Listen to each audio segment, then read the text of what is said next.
Sergeant Arms, please call our October 7th, 2025 council meeting to order.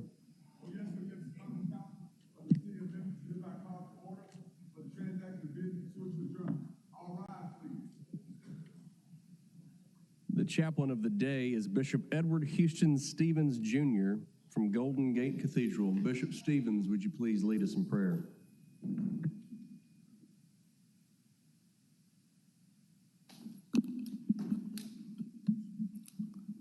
Let us pray. Heavenly Father, we come before you today with grateful hearts, thanking you for the beautiful city of Memphis and for each person gathered in this chamber. Lord, we acknowledge that all wisdom and authority flows from you, and we humbly invite your presence into this meeting. Father God, we thank you for the rich heritage of this city, from the banks of the mighty Mississippi to the spirit of resilience that defines our people. And we praise you for the leaders that you have called to serve, and we ask that you would fill them with supernatural wisdom, discernment, and courage as they make decisions that affect our community. And Lord, we pray and we declare hope over Memphis, hope for our neighborhoods, hope for our schools, hope for our businesses, and hope for every family within our city limits. Where there has been discouragement, breathe fresh vision. Where there have been challenges, open doors of opportunity. And we believe that your plans for our city are plans to prosper us and not to harm us, plans to give us hope and a future. Holy Spirit, we invite you to guide every conversation, every vote, and every decision made today. Give these council members unity of spirit, clarity of mind, and compassion for those that they serve. Help them to see beyond political differences and to work together for the common good of Memphis citizens. We pray for protection over our first responders, blessing our educators, provision for those in need, and breakthrough for those seeking opportunity. And may this council be instruments of your peace and your justice. It is in your name we declare now the best days for Memphis are ahead of us. In your name we pray. And the people said together, amen. Amen.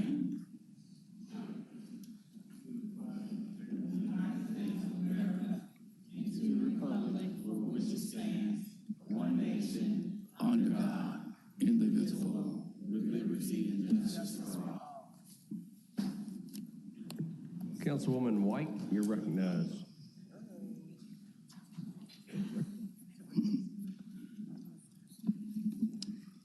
Thank you so much.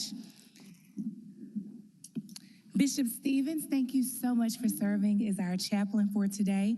We thank you for all that you do, not only as the bishop of Golden Gate Cathedral, but the bishop for many of us who don't attend, and I know we have some in the audience today, but all that you've done for the community. We know you all have a school, the way that you always answer the call for service, pray over our city, and care and love for us. Personally, me. So we have a gift for you from the city of Memphis. And then, they didn't spell this out. We have another gift from me. Bless you. Thank you. And thank you so much. Right, thank you.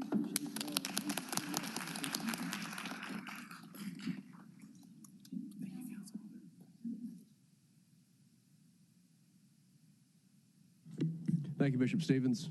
Always good to see you. Thank you for praying with us and over us today. Madam Comptroller, would you please call the roll? Thank you, Mr. Chairman.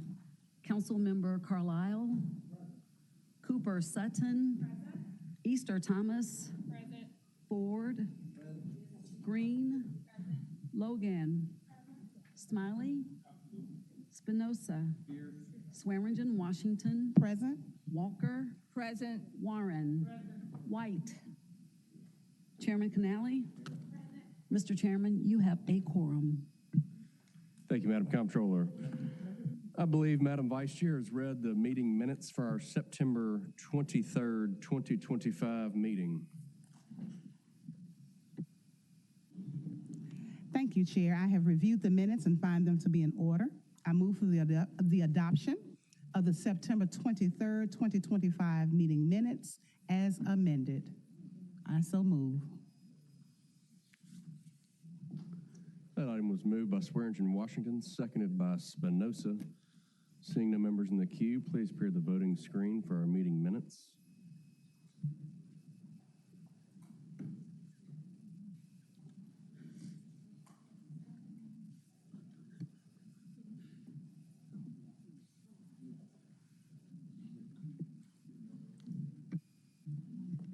For the minutes, Carlisle, yes. Cooper Sutton, yes. Please show Councilmember Easter Thomas as voting yes on the minutes. Ford, yes. Green, yes. Logan, yes. Smiley, yes. Spinoza, yes. Swearingen Washington, yes. Walker, yes. Warren, yes. White, yes. Chairman Canali, yes. That item passes. Welcome to the October 7, 2025 regular meeting of the Memphis City Council. Meetings of the council shall be conducted in an orderly manner to ensure the public has the full opportunity to be heard and the deliberate process of the council is retained at all times. The Sergeant at Arms has meeting agendas available up front, as well as comment request cards for members of the public wishing to be heard on a specific item. All those wishing to speak on an item must turn in their comment card to the Sergeant at Arms before the item is called. If you are not here to speak on a specific item, you can note your request to give general comment at the end of the meeting. As chair, I will only recognize citizens that properly register to speak by submitting a completed comment request card to the Sergeant at Arms. Members of the audience and persons addressing the council will not be permitted to engage in gossip, make defamatory, personal, slanderous, or profane comments, or use abusive or vulgar language. The chairperson of the council may maintain order by giving any persons who are in violation of the stated rules of decorum a warning to cease any violative conduct, in order to leave the council's chambers, or by giving an order for security personnel to remove any disruptive person in the council's chambers who refuses to leave voluntarily. These rules are posted on the doors as you enter the chamber and as you pick up comment cards. An example of an 11 by 17 poster is also posted on the door. Signs larger than the permitted size are prohibited and will be removed from the chamber. All that to say, let's have a great meeting. Some housekeeping items holds. Items 5 will be held until December 16, 2025, and item 22 will be held until the first meeting in January 2026. Madam Comptroller, would you please call item number 2? Item number 2 is a resolution recognizing October as Breast Cancer Awareness Month. This resolution is sponsored by the Memphis City Council.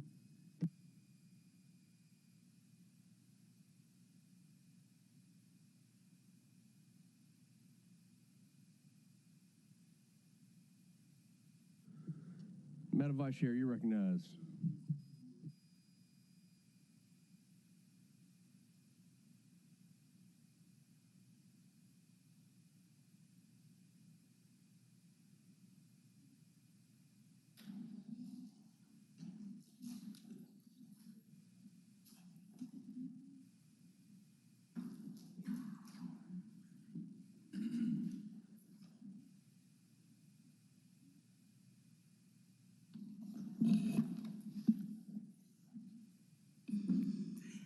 Thank you, Chair.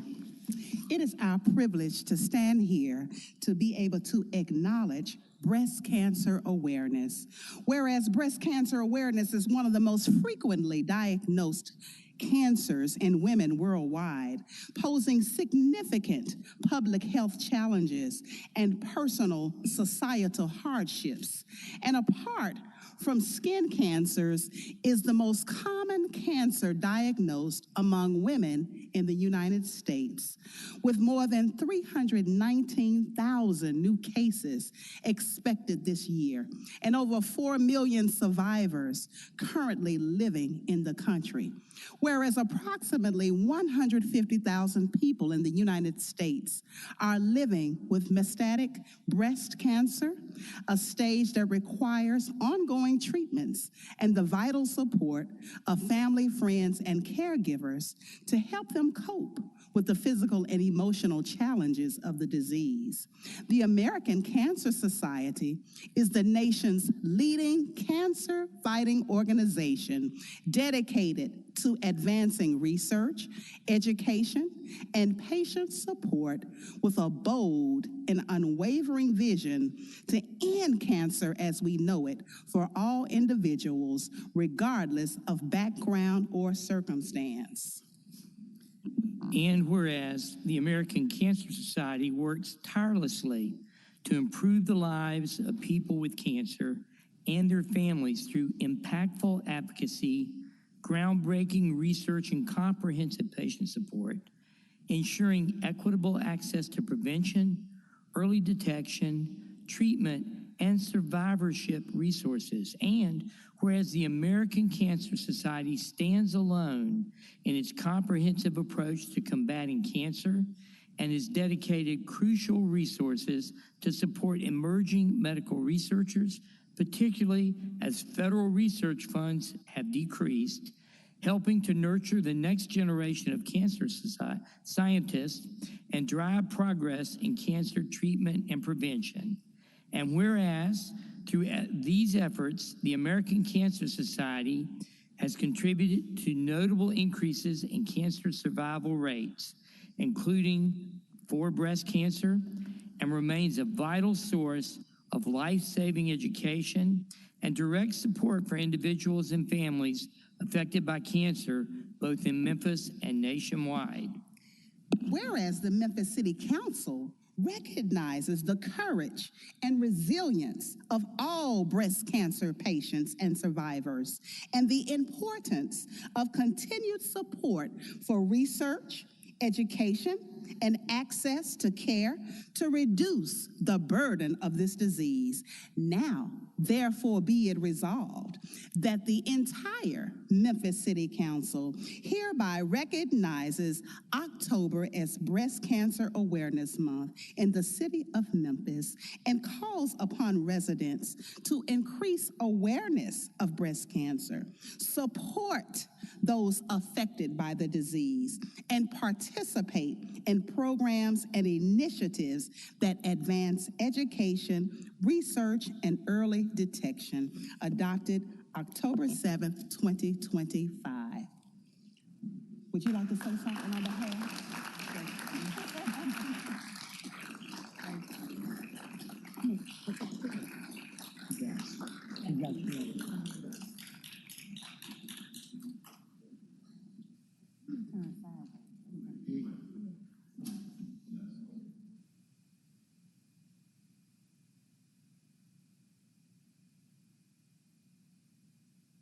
Council members, could you please join the chair and the vice chair down for a picture?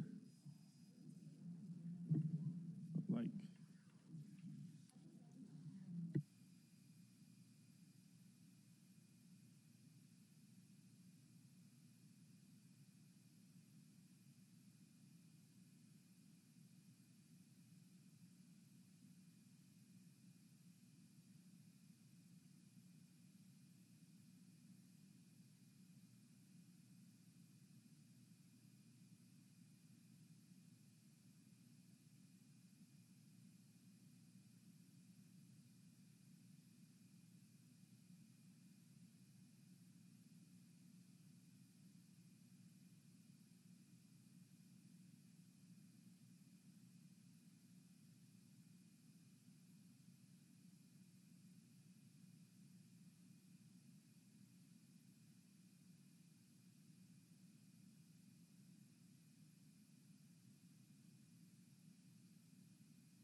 Madam Comptroller, could you please call item number 3?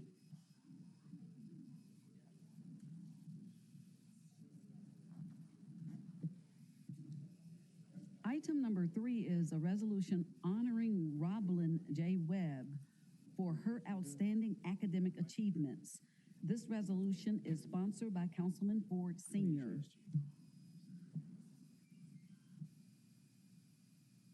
Councilman Ford Sr., you're recognized.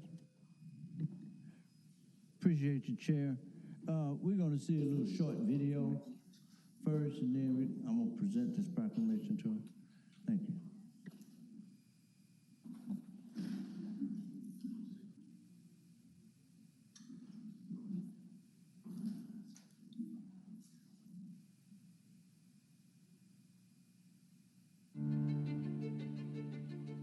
She was the smartest one in the family, and so we knew she was going to be successful, whatever she did. I always instilled in her the importance of getting along with people, but at the same time understanding your environment. She had a friend early on, and she came home one day and said that the little girl said, "I don't want to play with you anymore because I'm not supposed to like black people." And that stuck with her. And I explained to her that it wasn't her problem, it was the little girl's problem. She didn't know any better. Always understand your self-worth and know how valuable you are to yourself. And she never forgot that. Every student deserves an education that launches a life of freedom and purpose. She carried that vision to philanthropists across the city and across the nation, to talented teachers and administrators, to skeptical parents, and yes, even to the Shelby County School Board. One by one, they said yes, because she believed it first. The first day of school, this little girl comes around the corner, had a little backpack on, and we were so excited just over that one student. From that moment to now, she's opened so many different schools. The growth has been tremendous. Roblin, 15 years plus, found the first building and now have college graduates. That is really her legacy. When I was first introduced to Freedom Prep, how it was described to me is like a private school experience, but for free to those students who are economically disadvantaged.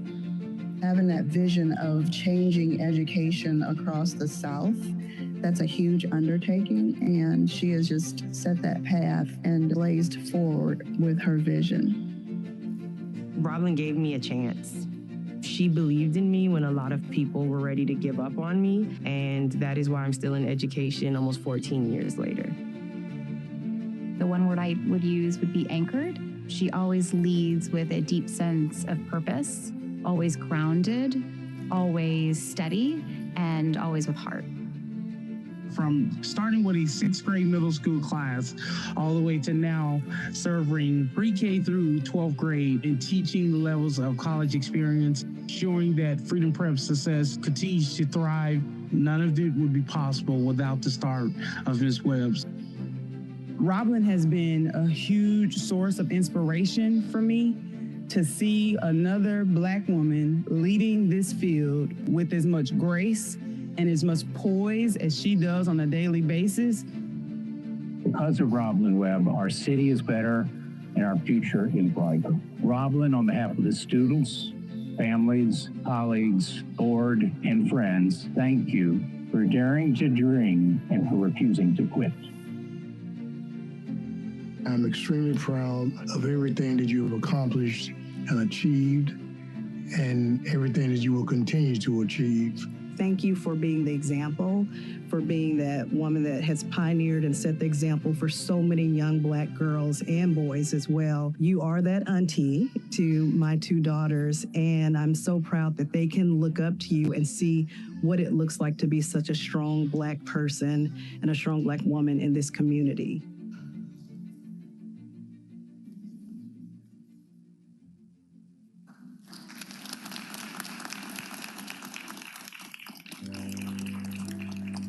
Councilman Smiles, come on, go down with me.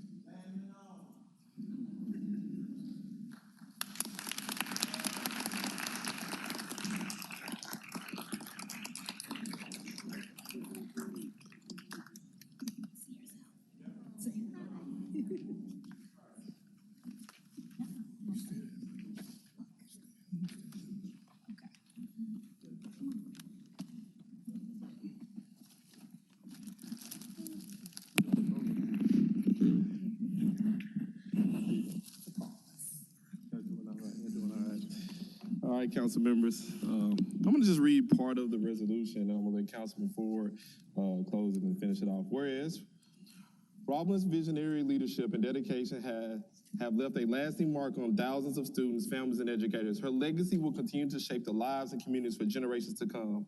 Robin J. Webb will now embark on a new journey as this chapter of her life closes upon her retirement. You know, I'm not sure she's old enough to be retiring. I was confused for a minute. From Freedom Preparatory Academy Charter Schools, we hope she will take time to relax. I'm not sure she will be doing that, and enjoy life with family. Councilman Ford. Okay. Now, therefore, be it resolved that the Memphis City Council commemorates many years of visionary leadership and congratulates Robin J. Webb on her retirement. Like he said, too young, this is just the beginning. There you go. And wishes all the best in the future endeavors. Adopted Tuesday, October 7, 2025, Edmund Ford Sr. in the Memphis City Council. Appreciate you. And this is by acclamation. Yep. This is a new coaching from us. Okay. And we want you to say a few words, please. Oh, you want to say a few words? No. Yes. She ready to talk too. Okay. It's my niece Amina, and I just want to thank you all. Thank you all. It has been the honor of a lifetime serving this community, graduating thousands of kids and sending thousands of them to college. So I thank you all and look forward to the next chapter.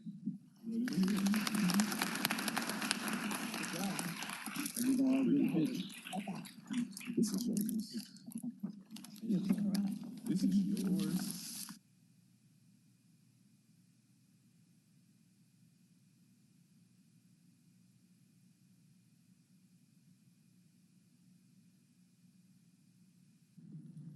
Madam Comptroller, show that approved by acclamation. Thank you, Mr. Chairman.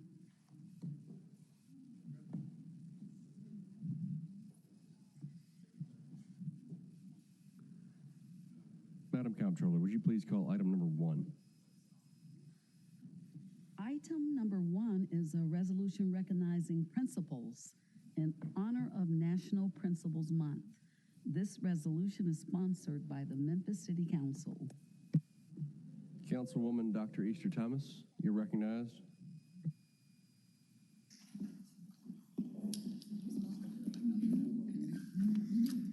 Good afternoon, colleagues, City of Memphis. This is October. It's National Principals Month.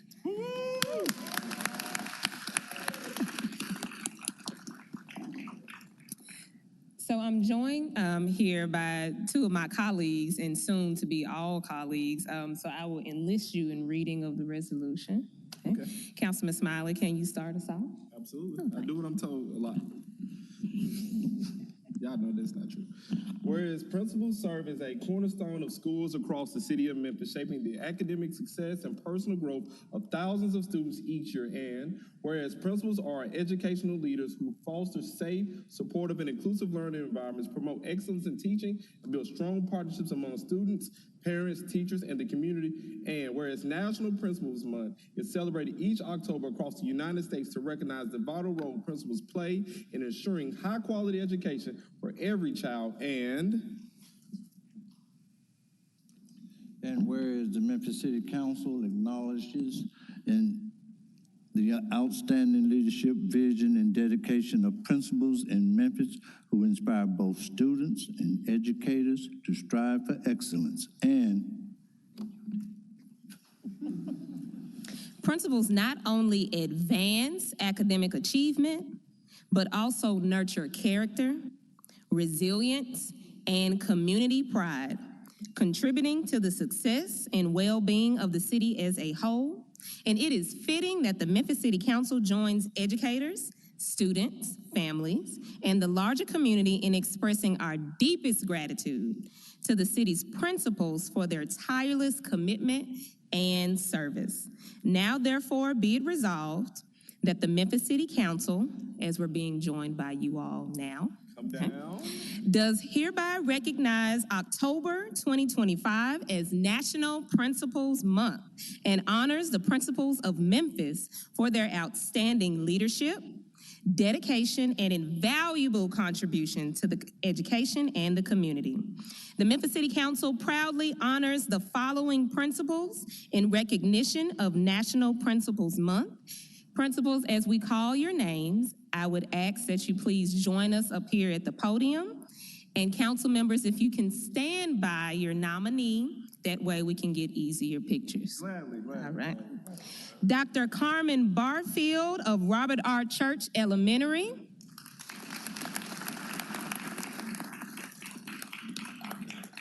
Thomas G. Hood, St. Agnes. Genesis Parker, Memphis College Prep. All right, now that's the spirit. Okay. Janice Brown, Star Academy. Here a little competition. Stacy Spinoza Johnson, Germantown Elementary. Dr. Trenton Watson, Westwood High. Shadonica Scruggs, Snowden Middle School. Okay. Eureka McAfee, Alsea Elementary. Eric Brent, Tresvant High School. Dr. Zanya Glover, Hanley Elementary.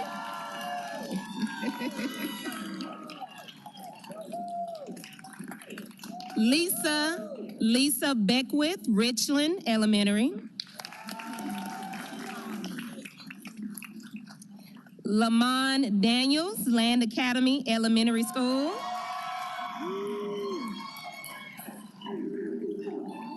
There you go. Jocelyn Mosby, Oak Haven High. And lastly, Miss Jamie Fowler White, Scenic Hills Elementary. Can we please give it up for all of our principals, you all? Can we get a standing ovation for all of our principals here today?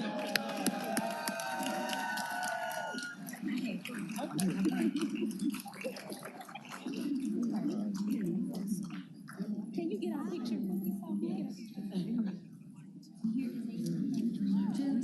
Okay. So get it for somebody right here.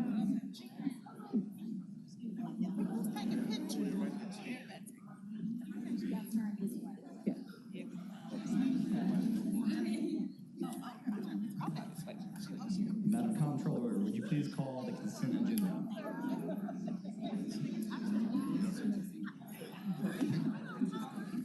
On our consent agenda, were you serious? Were you? On our consent agenda, we have item number 6 up for a second reading. Ordinance number 5955 is sponsored by the Division of Plant.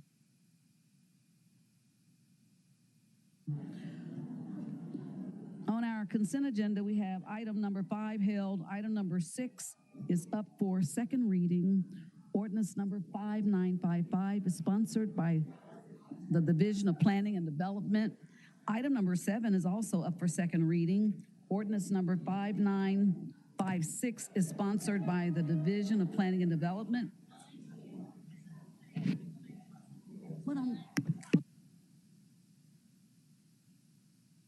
Item number 8 is also up for second reading. Ordinance number 5957 is sponsored by the Division of Planning and Development. And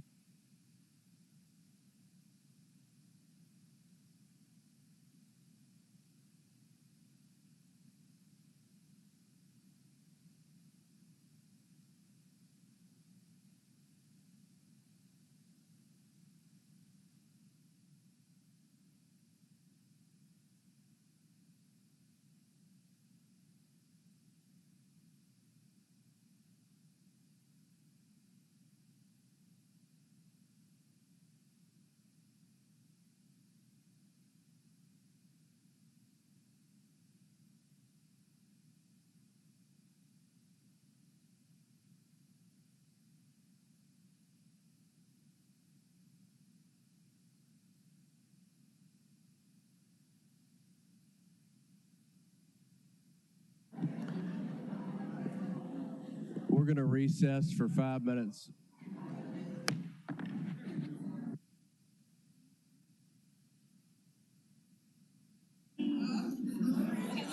I know principals know how to follow directions. We're going to all move outside. The chair is being very lenient and flexible. We're recessing for 5 minutes so we can go outside. Thank you, Chair. My apologies. Happy Principals Month. Canal, if we're going to take a picture now.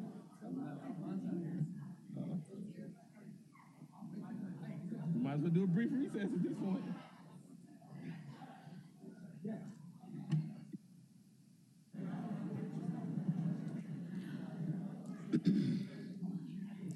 Item number 6 on our consent agenda, try again, is up for second reading.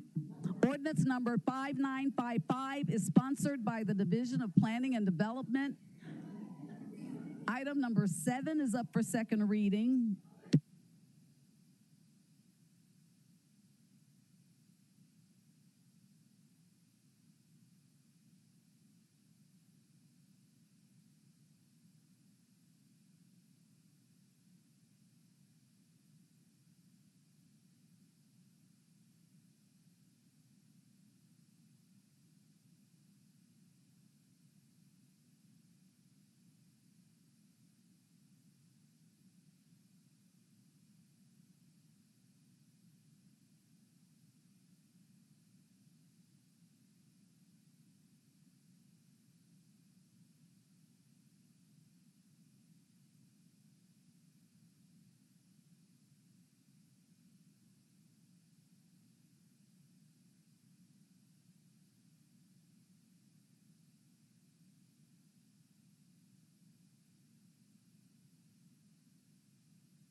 All right, we're back in session. Good job, Michael. Madam Comptroller, did you complete items 6 through 8? Yes, I did, sir. For the and record? that concludes our consent agenda. Okay. Madam Vice Chair, you're recognized. Thank you, Chair. The committee met and there was a favorable recommendation for all these items, and I so move. Item was moved by Swearingen Washington, seconded by Carlisle. Councilwoman White, you're recognized. Thank you so much, Chairman. I'm recusing from number 6 and number 7 from the consent agenda as I am special counsel for the County Commission. Noted. Please show White as a recusal. And seeing no other members in the queue, please prepare the voting screen.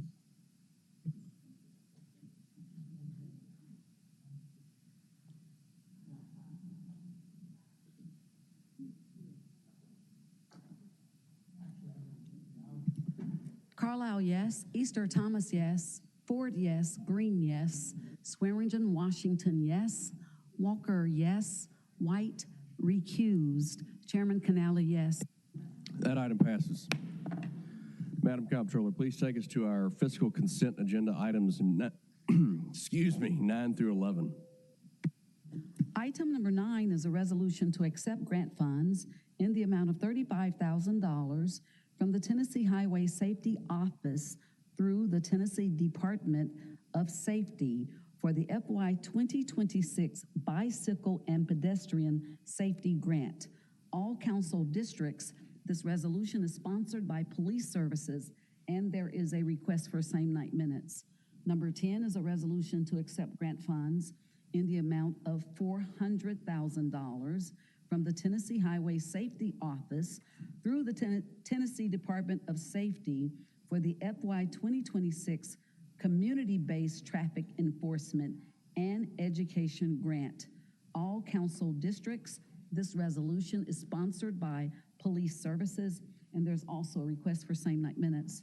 Item number 11 is a resolution to accept the contribution from the Tennessee Valley Authority given to the City of Memphis Division of Housing and Community Development to support the efforts to increase quality, affordable housing through the Efficient Homes for All program in the amount of $500,000.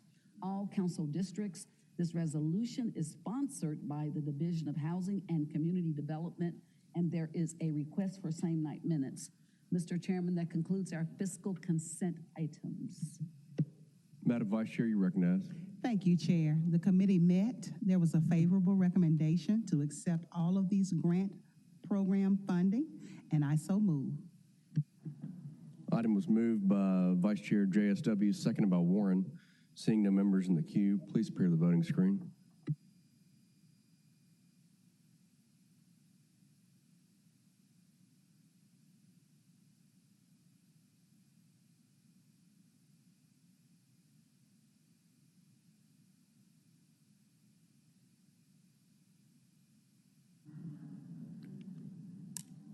Carlisle, yes. Easter Thomas, yes. Ford, yes. Green, yes.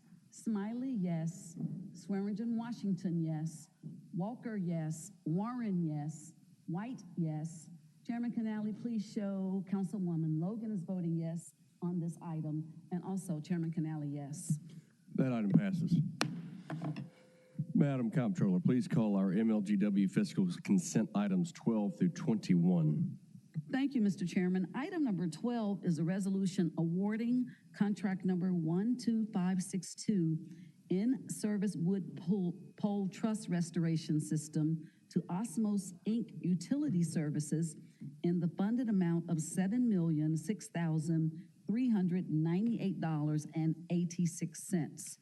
Item number 13 is a resolution awarding purchase order for fiber optic material to ATG Supply LLC in the amount of $352,945.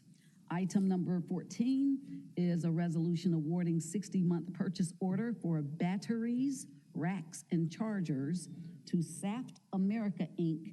in an amount not to exceed $2,500,000. Item number 15 is a resolution awarding 60-month purchase orders for power transformers to Prolec GE Waukesha Inc. and Hitachi Energy as primary partners to the Pennsylvania Transformer Technology as an emergency partner in an amount not to exceed $112 million. Item number 16 is a resolution approving ratification and renewal to contract number 12568 Aerial Patrol Survey Gas Transmission Right-of-Way with Tennessee Helicopter Services to ratify and renew the current contract in the funded amount of $140,000. Item number 17 is a resolution approving increase to contract number 12288 Gas Matrix Utility Landscaping with Enlightenment, Inc., doing business as APS Facility Maintenance to increase the current contract in the funded amount of $267,411.85. Item number 18, resolution approving renewal to contract number 12286 MLGW Utility Payment Centers with First Tech Incorporated to renew the current contract in the funded amount of $250,338. Item number 19 is a resolution awarding purchase order for 1-ton service trucks to AutoNation Ford Memphis in the amount of $364,766.56. Item number 20 is a resolution approving an annual salary in the amount of $127,279.80 for a new hire to fill the vacant position of Supervisor Internal Audit Compliance, and Data Analytics. And our final item is number 21, resolution approving change number 5 to contract number 12103, Workers' Compensation Stop Loss Brokering with Willis Towers Watson of Tennessee, Inc., to ratify and extend the current contract in the funded amount of $60,000. Mr. Chairman, that is your final item on our MLGW fiscal consent agenda. Thank you, Madam Comptroller. Councilman Spinoza, you're recognized. Thank you, Mr. Chair. Committee met. Thank you, Vice Chair Walker. Recommended approval, and I so move. MLGW is moved by Walker, seconded by Warren. Seeing no members in the queue, please prepare the voting screen.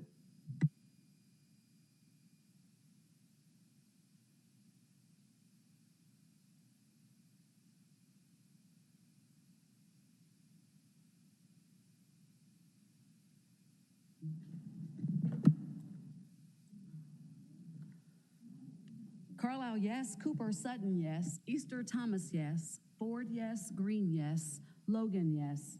Smiley, yes. Spinoza, yes. Swearingen, Washington, yes. Walker, yes. Warren, yes. White, yes. Chairman Canale, yes. That item passes. Madam Comptroller, please call item 23.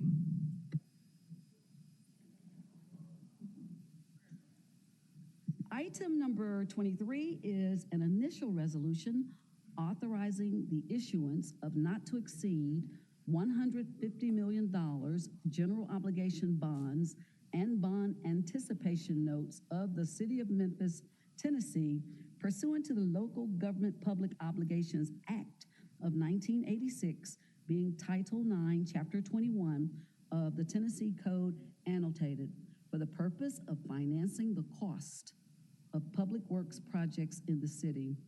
All council districts, this resolution is sponsored by the administration. Councilman Carlisle, you're recognized. Thank you, Mr. Chairman. Committee met, recommends approval, and I so move.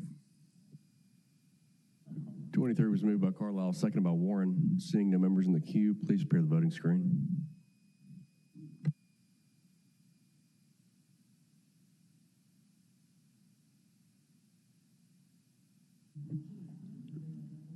Carlisle, yes. Cooper, Sutton, yes. Ford, yes. Green, yes. Logan, yes. Smiley, yes. Spinoza, yes. Swearingen, Washington, yes. Walker, yes. Warren, yes. White, yes.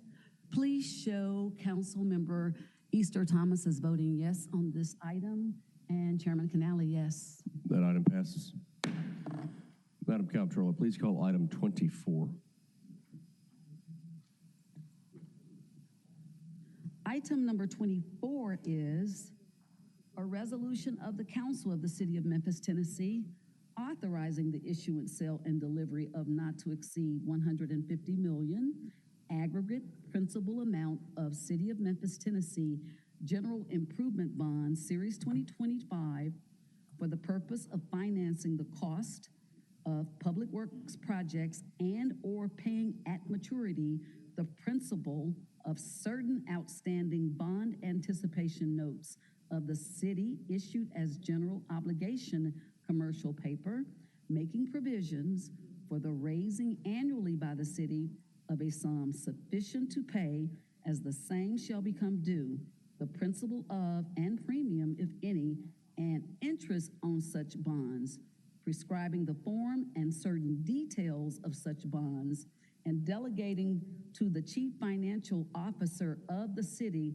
the authority to determine additional details, appointing the paying and registration agent for such bonds, authorizing and providing for the competitive public sale of such bonds, approving the preparation and distribution of a preliminary official statement relating to such bonds, and approving the form thereof, authorizing and approving an official statement in connection with the issuance of said bonds, and authorizing certain other matters with respect to the issuance and sale of said bonds.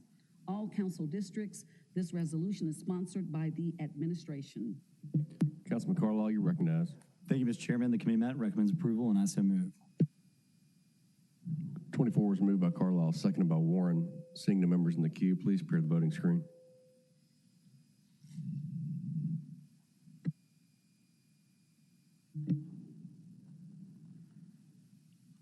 Carlisle, yes. Cooper, Sutton, yes. Easter Thomas, yes. Ford, yes. Green, yes. Logan, yes. Smiley, yes. Spinoza, yes. Swearingen, Washington, yes. Walker, yes. Warren, yes. White, yes, and Chairman Canale, yes. That item passes. Madam Comptroller, please call item 25. Thank you, Mr. Chairman. Item number 25,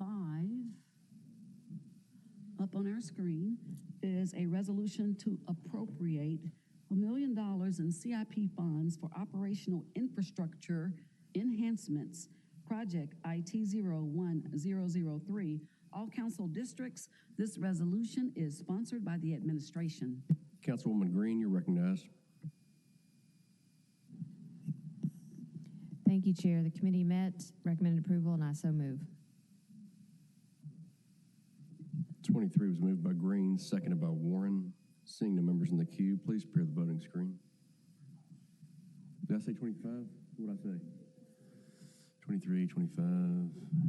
I mean, it's all in the details.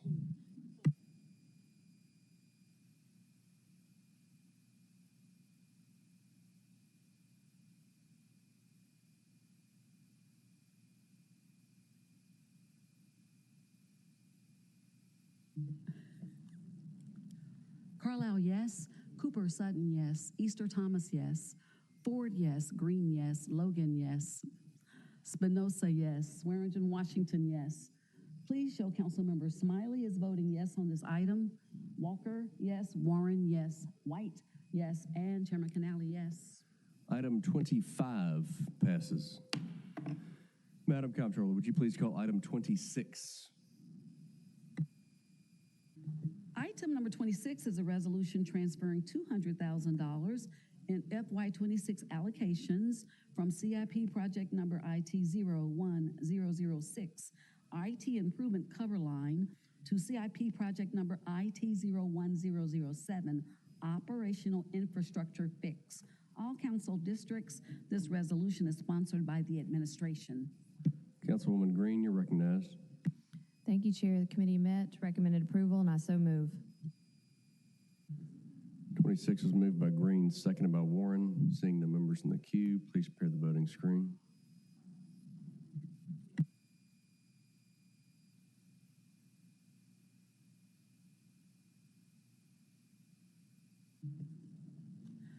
Carlisle, yes. Cooper Sutton, yes. Easter Thomas, yes. Ford, yes. Green, yes. Logan, yes. Smiley, yes. Spinoza, yes. Swearingen, Washington, yes. Walker, yes. Warren, yes. White, yes. Chairman Canale, yes. That item passes. Madam Comptroller, please call item 27.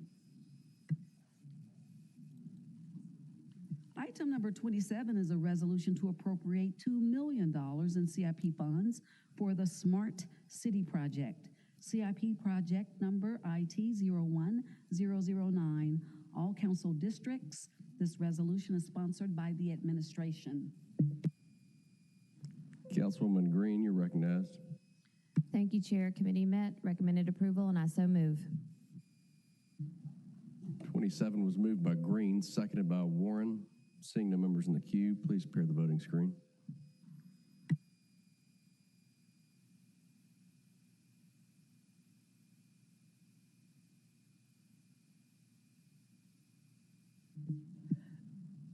Carlisle, yes. Cooper Sutton, yes. Easter Thomas, yes. Ford, yes. Green, yes. Logan, yes. Smiley, yes. Spinoza, yes. Swearingen, Washington, yes.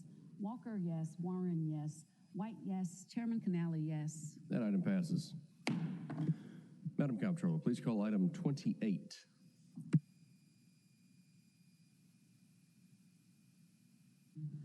Item number 28 is a resolution requesting that Shelby County Mayor Lee Harris convene a meeting of stakeholders to discuss the planned rebuild of Regional 1 Hospital, District 6, Super District 8. This resolution is sponsored by Councilman Warren. It was held from September 23rd. Councilwoman Dr. Easter Thomas, you recognized. Thank you, Chair. The committee met. This was held from September 23rd, and we sent it down with no recommendation. Does the maker of the resolution need to say anything with this?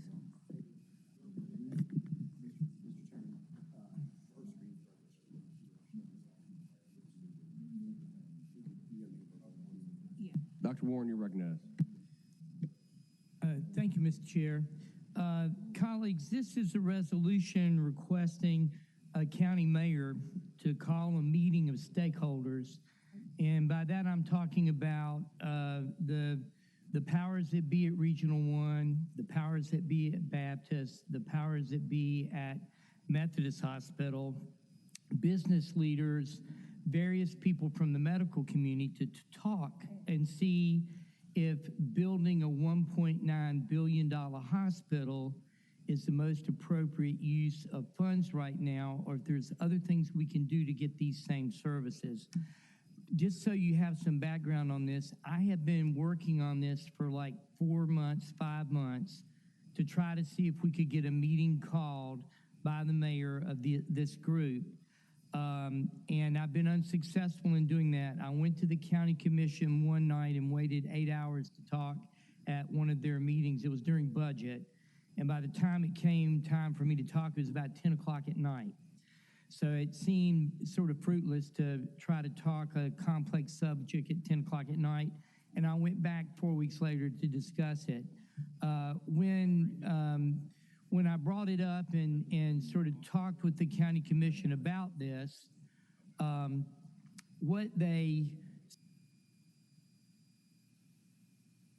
that's okay. Why are you here, Dr. Warren? That's okay. I'm used to being cut off. I'm married. So why are you here, Dr. Warren? Your council hasn't asked us to do this. And so I brought this back to the council to see if I could get us to just ask for the mayor to call a meeting. For what it's worth, I've discussed this with many of the major local philanthropists. I've discussed it with many doctors of influence in town, and they think that perhaps we're moving a little too quickly on this without looking at all of our other options. $1.9 billion will be the largest amount of money ever spent on a public structure in Shelby County history. The other issue that you've got is we're $1.2 billion behind on deferred maintenance in our schools. We have a jail that is in disarray and needs to be moved. And you guys all know we're not responsible for doing any of this. That's the county commission that needs to do it. So all I'm asking is that we as a county, as a city council, and being the other governing body that spends the most money in our county, say, guys, could you just take a minute and talk with everybody and see if there might not be some way that we could take the money you're planning on spending here, use it somewhere else, and still get the same result by alternative means. So I would appreciate you guys considering this resolution and voting to ask for a meeting. It could be at the end of the meeting, everyone's going to come away and say, well, there's nothing else we can do but build this hospital. But without a meeting, we have turned away any chance we have at an alternative decision that may in the long run allow us to do other things as a county. So that's what I'm asking for in this, and I'm open for questions. Thank you, Mr. Chair. Thank you, Councilman Warren.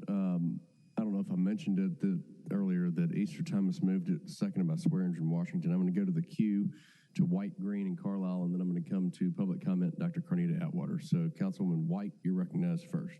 Thank you, Chairman. I will be recusing from this matter as I am special counsel for the county commission.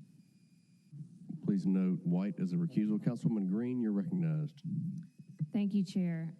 As Deputy Chief of Staff to Mayor Lee Harris and somebody who's worked intimately on this project on the other side of the street for 5 years, I will be recusing myself. Please note Green as a recusal as well. Councilman Carlisle, you're recognized. Thank you, Mr. Chairman. I'm probably, I would think, the least up to speed on the subject matter other than what the public has said, or rather has been reported to the public. I understand that there was a horizon. Obviously, I read the news this week. We don't have to get into the details of it, but typically for these things, I really don't like them. I'm gonna get to the typical. Typically, I do not like them. I think they don't do a lot. Although I will say, for Councilman Ward, he over the years has surprised me many times by keeping the conversation going, and sometimes not to success and other times to success. While I don't know if there's an actual delay, like I don't know the intimate details, if there is some sort of pause or potential pause, I don't see any reason in supporting a colleague for this, and I'm just speaking for myself, not you guys vote your conscience. But for me, I don't see any reason supporting a colleague asking for a meeting if he feels like as an official act by this body, because it is so important to the local ecosystem and it's so outside of my depth, probably a more public dialogue about it might be helpful. But again, I say that humbly because I'm just not as up to speed on it.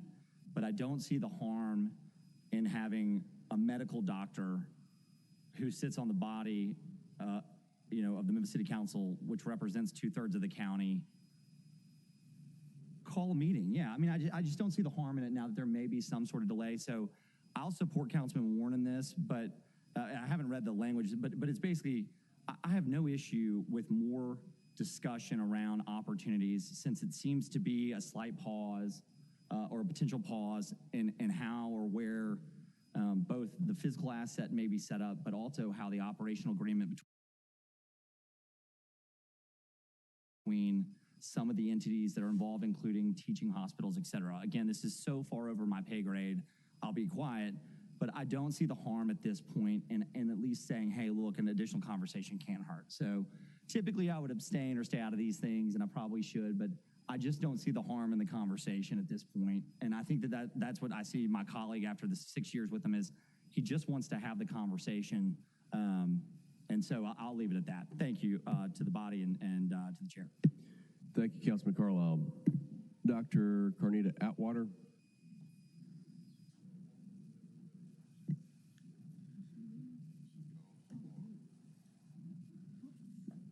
All right. Seeing no other members in the queue, please prepare the, hold on. Councilwoman Cooper Sutton, you're recognized. Yes, I have one question, and I just asked this question. Regional 1 is the hospital we're talking about, right? Which was the Med, right? And I did some research, which was Gaskin? Stun. Okay, so this hospital's been around for many years. Am I right? I mean, I'm just asking question because I just want to make sure I understand the history of this church. I mean, of this hospital. And from what I researched and what I understand, it's a trauma hospital, right? All trauma across all these counties come here. And was it the only place that Black people could go at one time here in the city of Memphis? Kind of, sort of. I mean, I'm just trying to understand the history behind this, and I understand, my colleague as a doctor and his stand on it too, but I'm just trying to find out the history of it from the long time, you all that's been here much longer than I have and understand the history of behind this. So those are just a few questions that I had just to make sure that I did my correct research, that this hospital has 3 names. This is the 3rd name.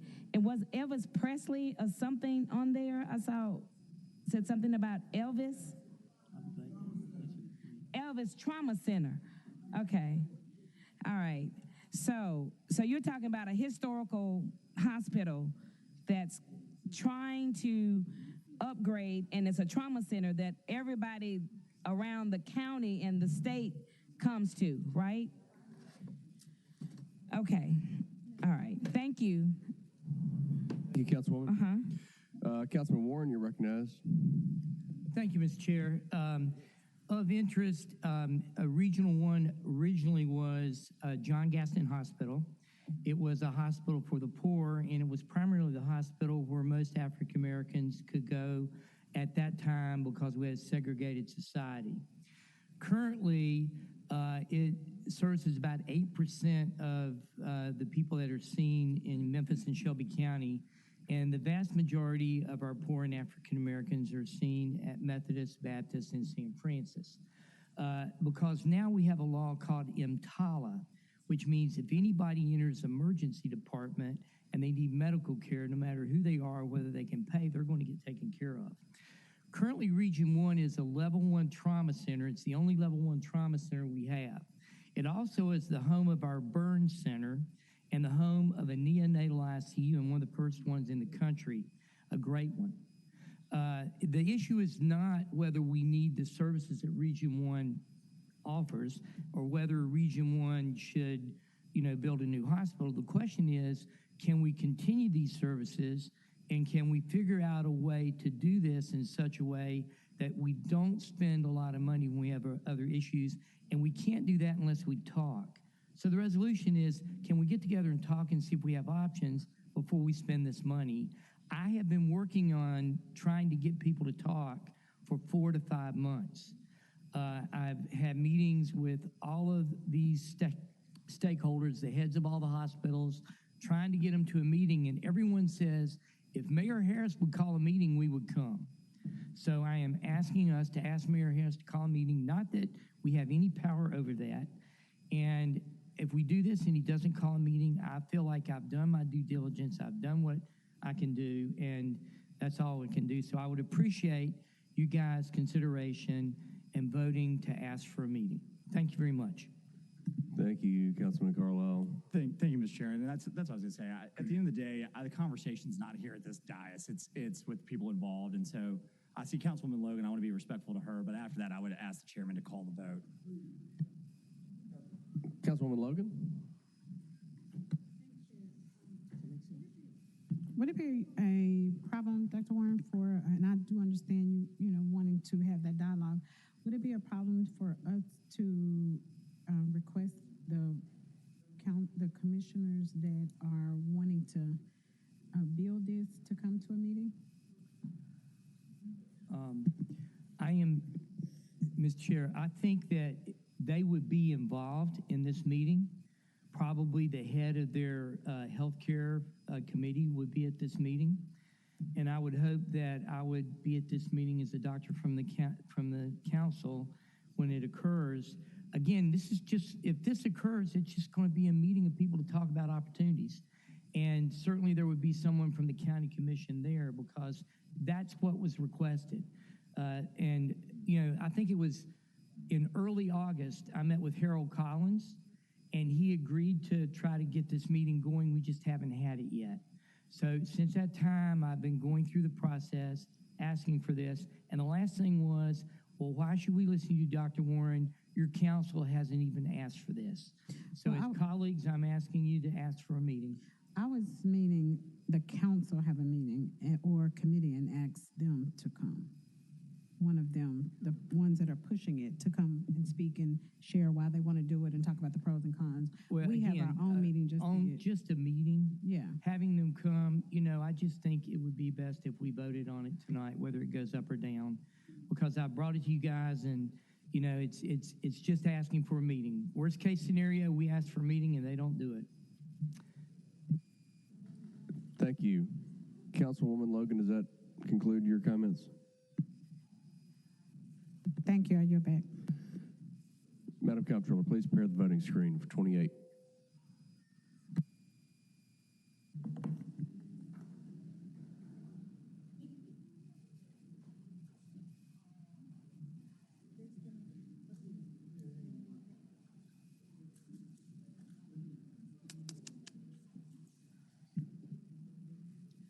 Carlisle, yes. Easter Thomas, yes. Ford, yes. Green recused. Logan abstained. Pardon me? Oh, thank you. Logan, change that to yes, ma'am. Thank you. Madam, please. Record her as yes. I read it wrong. Smiley, yes. Spinoza, yes.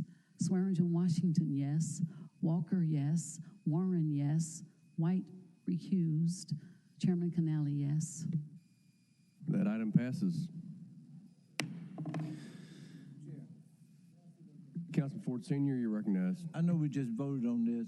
There's no problem with having a meeting, but when we send this out as a resolution, you're trying to send it to the county mayor, okay? That's just like the city mayor. That's irrelevant. we should be sending this to the county commission, okay, instead of them, because they are the ones which would have to vote to do any of the monies and all the rest.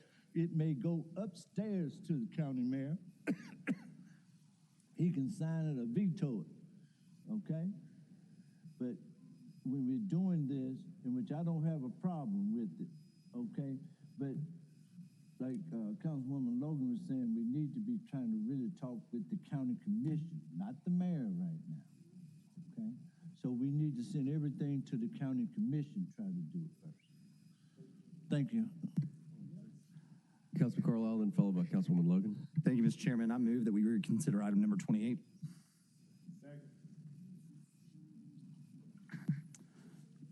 Any objection to reconsidering item 28? No. All right. Is item number 28 on the floor, Mr. Chairman? Yes. All right, Mr. Chairman, I move that we amend item 28, and I don't have the exact language in front of me, but it would be amending to add this section to address the county commission as a party to the resolution. All right. Accepted by the sponsor? Without objection, with the county mayor and the county commission. Jeff. Yeah. All right. County mayor and county commission without objection. All right. Thank you, Councilman Warren. Councilwoman Logan. And then, Mr. Chairman, all that I would just, when it's right after Councilman Logan, I would move that as amended. Yep. All right. Councilman Carlisle. Up. Councilwoman Logan. Hot potato. I just wanted clarity. Are we inviting them? Is this going to the mayor and the commissioner, or just the commissioners? Both. And they're going to have they're not going to meet here. They're going to have a meeting at to be. Okay. Well, Councilwoman, No, what were you saying? I think what Councilwoman Logan is saying, she wants some county commissioners to come before the Memphis City Council to talk through the deal. We can make a request. I don't know what committee that goes in. Let's make the request. Yeah, because we can have our own meeting and invite them. If they don't want to have a meeting, we shouldn't try to force them. That to me is not good business. I won't want them to try to force us when we've already spoken to it. But if we have a meeting and invite them to share their views and to inform us, I think that's more appropriate as a body. Okay. So I would like to just invite them. Yeah, that's going to happen. I'm not sure who committee it is. I'm sure the chairman's going to take care of it. We're going to do both. Okay, thank you. I have utmost faith in Canale. All right. Madam Comptroller, would you please prepare the reconsideration of item 28 as amended?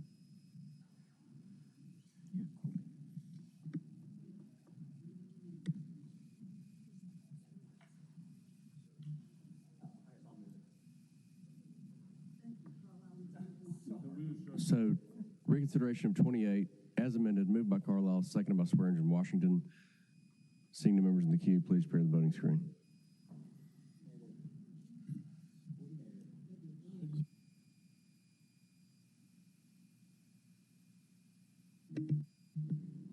Okay. Make sure I keep my abstains and recusals. Carlisle, yes. Easter Thomas, yes. Ford, yes. Green, recuse. Logan, yes. Smiley, yes. Spinoza, yes. Swearingen Washington, yes. Walker, yes. Warren, yes. White, recused. And Chairman Canale, yes. Cooper Sutton is a yes, please. Please show Cooper Sutton as voting yes, Madam Secretary. That item passes for a second time. Madam Comptroller, would you please call item number 4? I was hoping you would forget it. Item number 4 is a resolution pursuant to Chapter 9.6 of the Memphis and Shelby County Unified Development Code, approving a special use permit at the subject property located at 1507 Airways Boulevard. This resolution is sponsored by the Division of Planning and Development. It was held from September 23rd. Our case number is SUP 25-18, and I believe we have a request for same night minutes on this item, Mr. Chairman. Madam Vice Chair, you're recognized. Thank you, Chair. The Department of Planning and Zoning and the Land Use Control Board recommended approval with conditions. This item was sent down with a favorable recommendation at the July 22nd committee meeting. It was heard and held at the last council meeting to discuss the used tire sales. And I so move. All right, item 4 was moved by Vice Chair JSW, seconded by Spinoza. Councilman Ford Sr., did you want to say something? Okay, I think we were holding it from 9:23 because the problem was the tires. Can you talk on what we were saying? Because I said no tires. Because first of all, let me just say this. Airways right there tomorrow. I remember that place when he probably wasn't even born. Okay? People live around there. They're trying to redevelop that, okay? I don't want an eyesore of no tires, okay? He's saying 200 tires. You're gonna put tires everywhere. Conditions, nothing on the front. Leave it just the way it is. And if everything he fence it in and you can cut down, I think he's trying to bring less tires. I want to hear from him what he's talking about. But you know what? Do not bring up eyesore to our community. Okay? I got an issue with that one. Tires. Okay? Now the other is fine. But you know, he may say 200 tires and you ride by there and there's 400 sitting out there, okay? And these people live right down the side and everybody's trying to tell me people didn't live there. I know good well they've been living there ever since before he was born. I know they live there. And not only that, from where they are, right going down Airways, those are homes, okay? And some of those are old homes, but they have refurbished and made them a little nicer, okay? So please just don't put anything, tires especially in the neighborhood. I got an issue with it. So I just want to hear, y'all supposed to be coming back and telling us, so just explain to me. Thank you, Councilman Ford Sr. Councilman Smiley, you're recognized. I have a couple questions. This is like right around the corner from my house and Councilwoman Swearinger Washington's house. My question is, I know there is some concerns about tires. People do not want eyesores, to concur with Councilman Ford. No one wants that. But I think what I heard the last council meeting, and correct me if I'm wrong, that any tires will be stored inside an enclosed facility, whether it's some type of container or whether it's inside the building. Could you just walk us through that? Yes, sir. Good afternoon, council members. My name is Dawson Dickerson, domiciled at 3147 McGivney Street, Memphis, Tennessee, and I am the sole owner of DMD's LLC at 1507 and 1511 Airways Boulevard. Yes, sir. To answer your question, I currently have all tires on the property stored indoors only. There are no tires visible from any street. And will it be the same at night as well? So if I drive by, and I'm probably going to drive by probably within the next 30 minutes or so, when I leave here and I drive by it, what am I going to see? You're going to see absolutely zero tires from any street. Will that be when, I guess at the end of your business hours, will that be the same case every day? Yes, sir. And then I got a question for DPD. Is there, I'm not sure if there's any provision that we can, what steps could we take, assuming, right now everything's enclosed, but a month down the line, Councilwoman Swearinger Washington drives by, as she's known for doing, and she sees tires everywhere. Because she drives by everything. I just want y'all to know that she's going to check up on you. What's the due process? What could this body do if what we're hearing today is different in a month or 2 months? Thank you, Brett Ragsdale with DPD. So we talked last time about the tire ordinance that was adopted by this body 2 years ago in 2023. Excuse me. That's enforced by the Division of Community Enhancement. And so they would be able to enforce the tire ordinance if there were anything that was outside that. And the tire ordinance does require, I don't believe they're here to speak to it, but I'm somewhat familiar with it. It does require that they store all tires inside.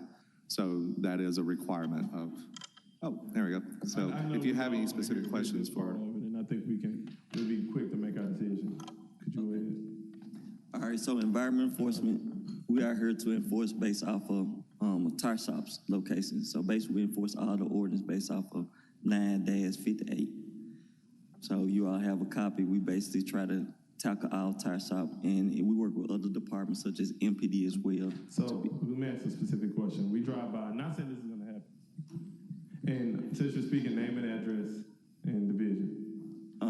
Community Enhancement Environmental Enforcement Department. Name. Quarteris Gilchrist. Okay, because people are listening, somebody's going to go back to this record. So my next question is, not saying this is going to be the case with you, but let's say you drive by this particular location. He has, say, 40 tires left out and create that eyesore that no one wants in their community. What happens then? First, we basically educate him based off getting him understanding how many tires supposed to be on the property. And then the next step, we come back out there in the next 2 weeks, we issue him citation to court. If he don't get in compliance by that time being, we hold the compliance level to keep him from getting any type of permit. Okay, so gotcha. Okay, so generally speaking, well, thank you. That's pretty much all I want. Generally speaking, I think I'm gonna support this project. One, if you live in the area, you know that currently it is not an eyesore. We don't want it to be an eyesore. That's why you hear so many council members concerned about the used tires. I don't necessarily believe that used tires is the problem. It's people doing bad business. People not being concerned about their community. If you keep them enclosed, you keep the tires put up when the business hours are over, I don't think you have a concern for the people in the community. And trust me, the young lady that holds the vice chair position, soon to be chair, she will be watching. Trust me on that. Thank you, Councilman Smiley. Councilwoman Logan. Thank you, Chair, and thank you for that. I do want to make certain that you all are aware of the ordinance 5875 because it does give specifics under section 15-52 of storage of tires. It gives you the tire markings that should be there, the dimensions and how they should be stored, and it also makes provision for having your permit revoked or suspended if you don't abide by that. So just as Mr. Q stated, we already have an ordinance in place, and we want to support our colleagues who want to see this happen, but for the health and safety of the city, you all need to follow this ordinance. Thank you. I yield back, Chair. Thank you, Councilwoman. Councilman Carlisle.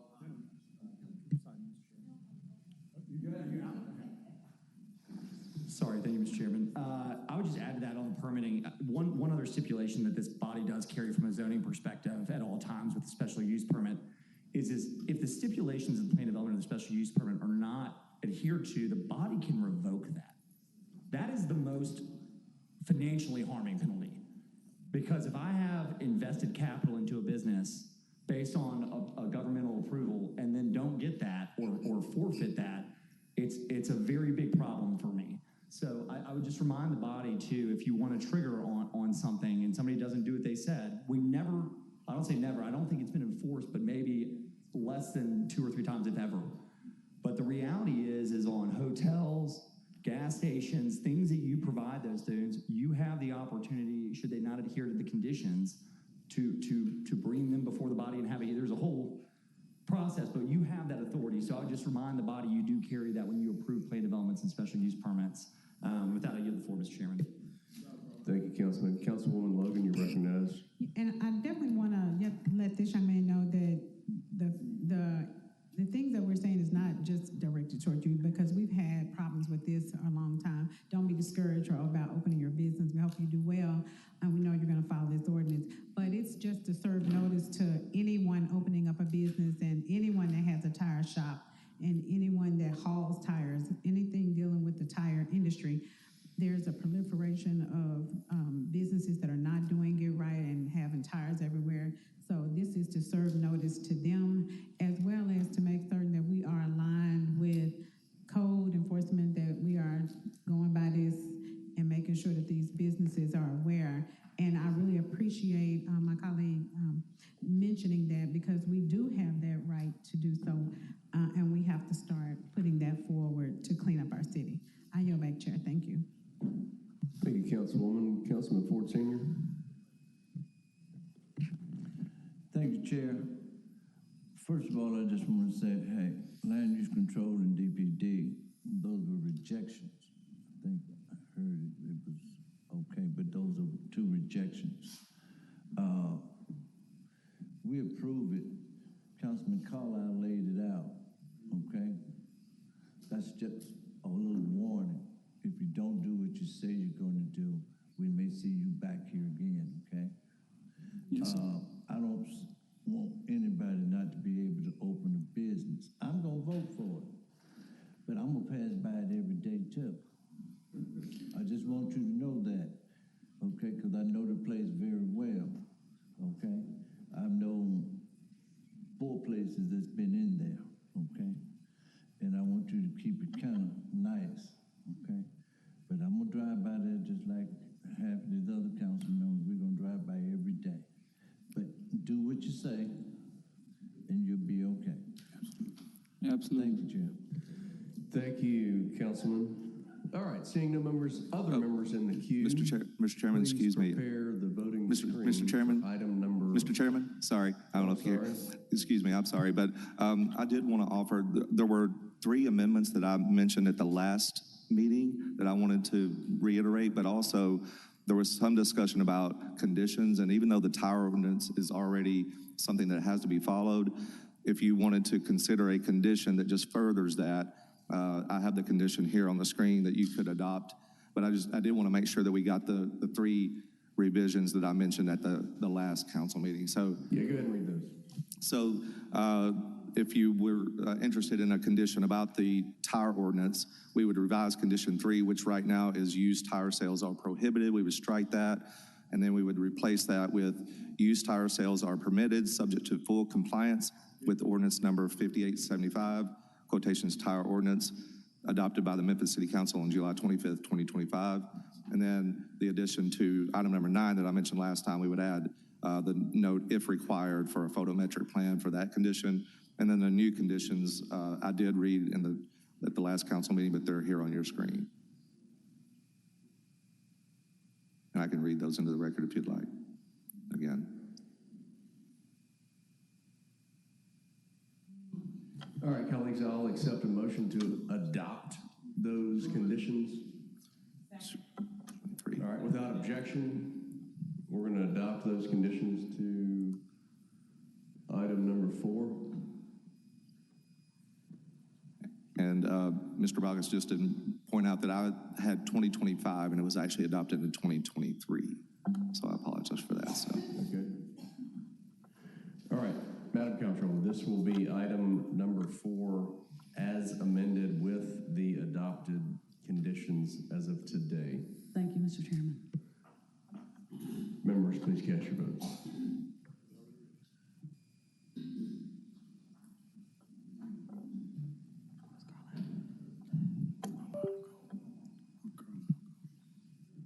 Cooper, Sutton, yes. Easter, Thomas, yes. Ford, yes. Green, yes. Logan, yes. Smiley, yes. Spinoza, yes. Swearingen, Washington, yes. Walker, yes. Warren, yes. Chairman Canali, yes. That item passes. Thank you, Mr. Chairman, members of the council. Thank you. Thank you. Vice Chair, I believe you have the same night minute items ready.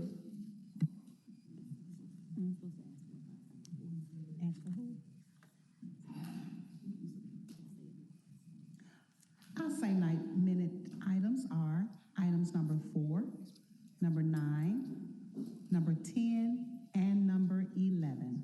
And I so move. All right, same night minute items were moved by Smiley, seconded by Green. And they again are items 4, 9, 10, and 11. Seeing the members in the queue, members, please cast your votes for our same night minute items.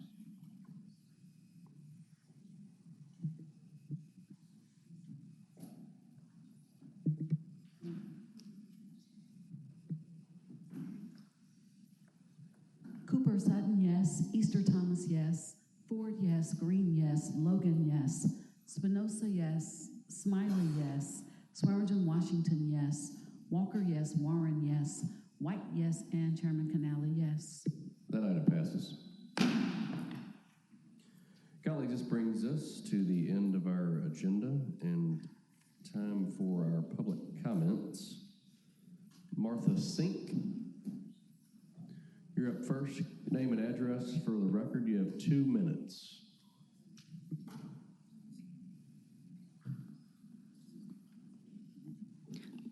Hi there. My name is Martha Sink, 1288 Arbert Avenue. I have worked for Memphis Public Libraries for close to 4.5 years, but I have been a Memphian my whole life. Today I want to ask you, when you think of the library, what do you think of? If you're anything like me, the answer is a lot. There's books, of course. I also think of computers, of a warm, free space. I think of family engagement, of story times, crafts, language classes, workshops, clubs, free legal clinics, repair workshops, maker spaces, and after-school programs. 18 programs, 18 branches spread across the city of Memphis, serving over 600,000 residents every day. When you think about all they offer, it becomes clear that our public libraries are one of the city's most important resources. That resource cannot function without library workers, and yet our positions are vulnerable, subject to political whims. We have none of the civil service protections befitting the important role that we play in our city's everyday functioning. I find it baffling that we are still here 2 months from the first meeting that my colleagues attended. We are still asking for the same things: to amend the city charter to change library workers' employment status from appointed to civil service.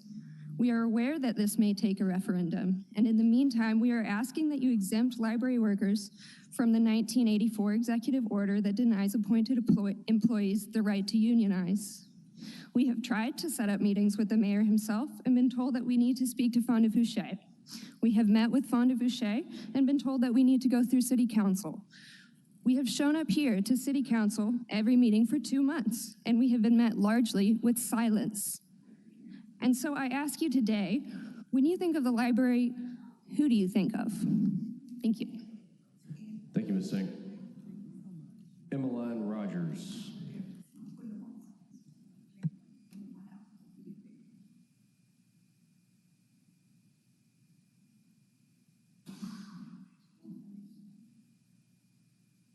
Emmeline Rogers, 670 West Drive, 38112.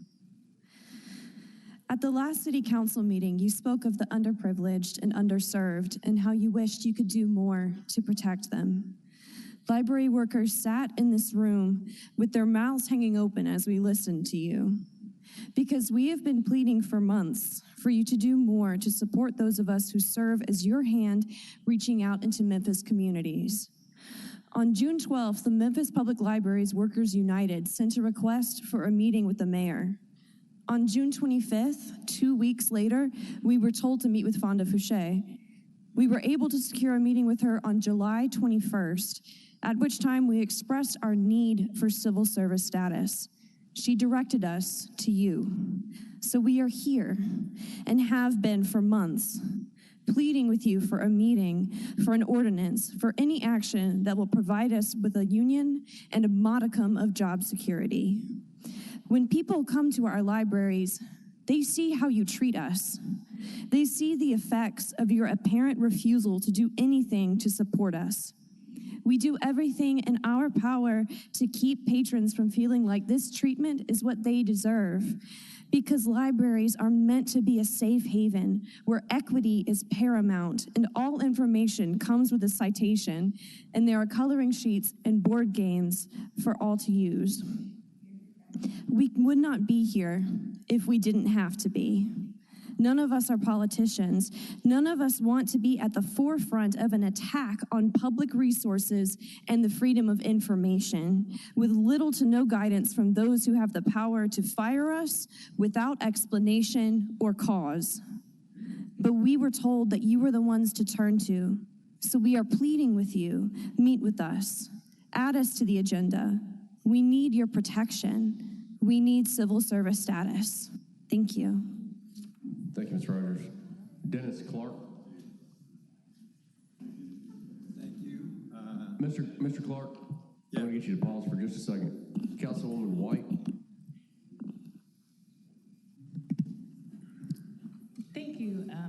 if I may. Thank you all for coming down. I want you to know that we do hear you, we do appreciate you, and I have been looking into what we discussed around budget time. We understand that you all are not paid what you need to be paid, and I am hoping that that is something that we can change very soon. So we do hear you, and at some point, you know, we're willing to have some discussions. I don't know what those things are right now. We have not gotten a report back from the administration, but when we do, we'll be prepared to make some decisions. So that's what we're awaiting. And that wasn't anything for anybody to respond to. I just wanted to let you all know that we see you and we hear you, and that we appreciate you, and we appreciate you coming down here to express your concerns. Thank you. Thank you, Councilwoman. All right, Mr. Clark. Thank you. I think it's a great thing that our city. Name and address for the I'm record, Dennis please, Clark, 558 Poplar Avenue. I think it's a great thing that our city is receiving help from the federal and state level with the crime element in Memphis. It's looking really good nationwide. You know, when people are calling me, telling me Memphis is going to get on point, and we sure hoping and praying that they are.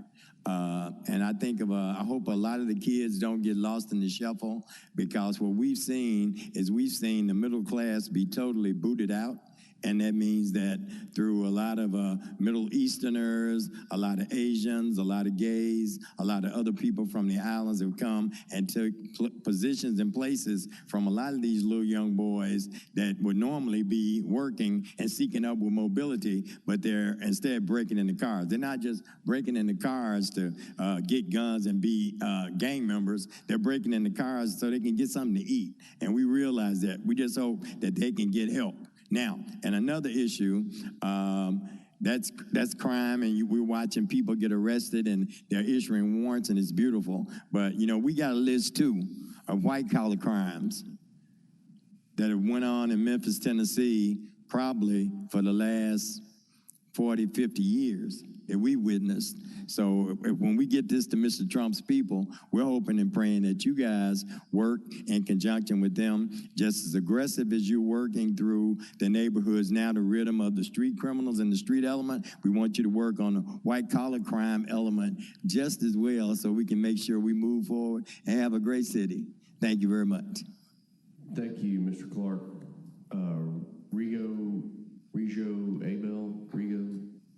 Sorry.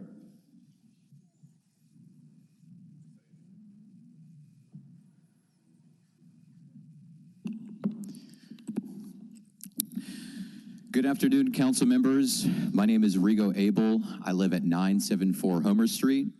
It's an honor to speak here once again. 2 weeks ago, I spoke about the National Guard. I said that there should be more seriousness about the conditions that made the president believe military action was needed in our neighborhoods. Several members who opposed that decision offered silence to their constituents, and several of them didn't even show up to vote at all. As Councilwoman Sutton reminded us, when Memphis was called the most dangerous city, few leaders stood up. I'm here to stand up and ask what this body has done. Let me bring your attention to the reality of poverty in this city. According to the University of Memphis Poverty Fact Sheet, 22.6% of residents live in poverty. For children, it's worse. Over 36% of Memphis children grow up in poverty, among the highest rates in the nation. I was one of those children. For Black and Latino families, those rates are actually rising. Yet this city's capital budget directs only about $5 million, just 2%, to housing and community development. Meanwhile, Memphis and Shelby County grant away tens of millions of dollars each year in tax abatements. Shelby County alone has lost $41 million annually since 2014, funds that could have gone to schools, housing, and transit. I know about the More for Memphis plan with its $1.4 billion goal, but today, only about $100 million of those dollars have been secured, a fraction of what's needed. We cannot say we are serious about fighting poverty when families suffer at these levels, while critical dollars are drained elsewhere. Poverty drives crime, weakens our workforce, and threatens the city's future. I urge this council, make poverty a top priority with sustained investments in housing, education, transit, and jobs. Our people cannot wait. Thank you. Winnie Hardaway.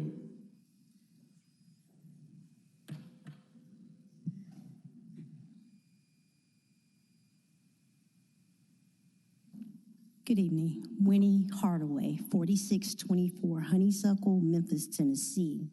Tonight I'm standing before you. First, let me tell you thank you for acknowledging our principals and our great staff and the fact that October is Breast Cancer Awareness. Many of our families are affected. Unfortunately, we're affected by the environments, food, deserts. I thank you. But if these were personal decisions that you are making for your households, I think you would make different decisions. I think you are pressured by each other, and I need you to go back to the drawing board to what you promised your constituents from all the different neighborhoods. Because tonight I sat here and I listened to you make decisions that are going to affect our children's children, from the safety of the schools. The schools used to be our shelters. If during a storm, and right now, if we look at scientific statistics, Memphis has always been on the fort. If we don't reinvest in our neighborhoods, into our schools and our communities, our children will be affected. Number 7, 8, and 9, all those building codings, that's important that those schools were safe havens. Because none of our homes are. None of our homes are. We cannot stand for an earthquake to come through here. Our old buildings can withstand an earthquake, but not these new ones that you just passed. The blight code, we don't want nobody coming in our houses, in our neighborhoods. We are affected enough. The National Guards are here, I promise you. The Med, yes, it was the only place we could go. And it's the only place that most of your constituents go now. Not because they have insurance, because most of them don't have insurance, even after the Obamacare. I thank you for serving, because a lot of you, I know, ain't nobody gonna come sit down here and volunteer the hours for the pennies that you get. But I need you to be more effective on your decisions long term, not just short term. Thank you, Ms. Hardaway. Glenda Hicks.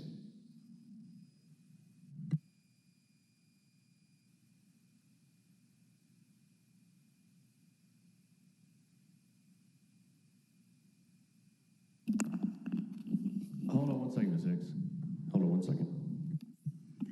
Thank you. Ms. Hardaway, we appreciate your comments, but I just wanted to share with you that we don't make any decisions regarding the schools. That would be the school board and the county commissioners. We don't make any decisions about the schools. No, you don't, but you sign off on building codes on agenda 7, 8, and 9. Those are building codes for the schools. So you made it okay to go to them and say it's okay to pull the safety of the shelter out. Thank you. All right, Ms. Hicks, name and address. You have 2 minutes. Good evening, Glenda Hicks, 608 Gillies, co-founder 21st Century Memphis Bus. So I'm here before you this afternoon to alert you of a concern regarding the appearance of our city, the decline that has taken place in the name of technological advancements. Because the city has allowed all kinds of supposed smart technology to advance, to supposedly expand internet opportunities to various neighborhoods. You've got all kind of businesses coming in, running excessive cabling throughout on our poles. I don't know if you all have noticed but being that I am a retiree of Light, Gas, and Water, that's something that I noticed, all the lines that are running on our poles. So we have our primary, secondary, then you have 3, 4, 5, 6 different cablings running all out. Then they're doubling the lines and they're looping and they have all this coding. And I'm like, you get all these excessive loops that are hanging on your wood poles throughout the neighborhoods. It causes a very ugly appearance for the neighborhood. So this is a great concern for me.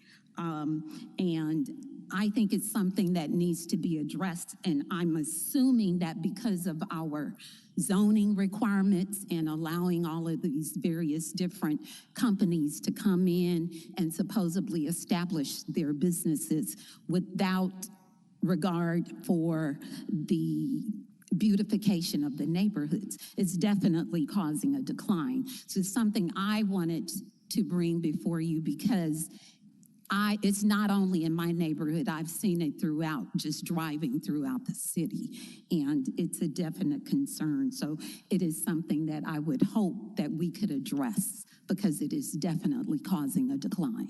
Thank you. Thank you, Ms. Hicks. Councilwoman Logan.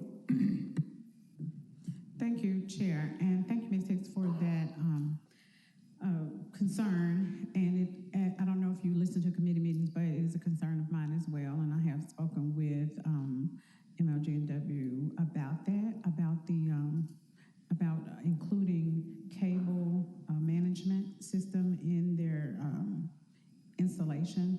Some of it's with MLG&W, then some of them may be Infinity or AT&T or other companies. So, but yes, absolutely. But I totally agree with you, and I appreciate you saying that and continue to voice your opinion about that. But we did have a conversation, and President McGowan, he understands, and they are going to be addressing that as well. I'm going to have Ms. Gia get your information, and I'd like to stay in touch with you regarding it as well. Thank you, Councilwoman. Councilman Carlisle / Councilwoman White. Thank you. My button wasn't working, so thank you. I just wanted to say, Ms. Hicks, thank you so much for coming down today and all the other days that you come down. We have over 600,000 citizens in the city of Memphis, and you are one in 600,000 who decides to come down here and engage and alert us of the things going on in the community. And this is a team project, and we appreciate you doing your part. Thank you. Thank you, Councilwoman. Councilwoman Cooper Sutton. Thank you, Chairman. First of all, I'd like to thank everyone for coming down and for allowing us to hear your concerns and your issues and voicing them, because we are your elected officials and we are supposed to be able to represent you all in a fair and equality way. And I think all 13 members up here that I serve with right now, we're trying to do that in our powers that we have to do it in. Ms. Hicks and the lady sitting beside you, I always forget your name. Miss Wendy. Wendy's. I remember Wendy's hamburgers. I mean, because I'm hungry right now, for real. Oh, Miss Wendy. Thank you both for coming, and Ms. Hicks, thank you. If you can send a picture, that would be great. Thank you, those from the library that comes faithfully down has been coming. Thank you all. It's hard up here. 1 year, and it's really hard. It's really hard. But we do hear you, and we want to thank you. Ms. Glenda, send me the pictures, please. And Councilwoman Logan is on it. Believe me, she is on it. Thank you, Councilwoman. Colleagues, that brings us to the end of our public comment and the end of our meeting. Staff and colleagues, I want to say thank you for your time today. I've got great respect and appreciation for each one of you. There's been a motion